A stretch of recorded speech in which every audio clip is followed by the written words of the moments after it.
Hello my fellow family foodie friends, welcome back. I'm sharing with you a cheater cheese ball.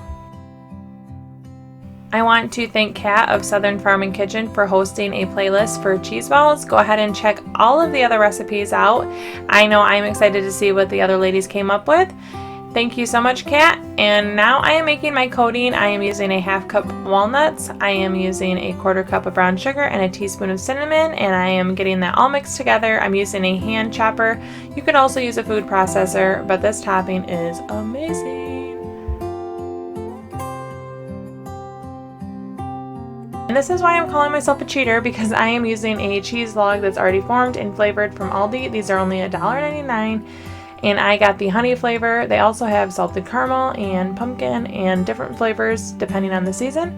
But I went with the honey. I also thought salted caramel would be really good, but they were out of it when I went. And if I did salted caramel, I would have done the same crumb.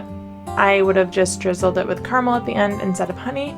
But that is why it's cheating. I am not flavoring it at all. I am not shaping it. I'm keeping my cheese ball as a log and going with it. So I added a delicious coating. That coating I could eat on its own, but once it was all set, I took a spoonful of honey and I just drizzled it right over the top. I didn't need to do this, but look how pretty it made it. And if I was using the salted caramel goat cheese, I would have drizzled it with caramel. And then I used all the Teddy Grahams to serve with it. This was a really sweet appetizer and it had a nice little tartness. Together, the flavors all worked well together. If you enjoyed this, I hope you check out all my other Vlogmas videos. And don't forget to check out the playlist linked below. Thank you so much, Kat. Ciao down and ciao.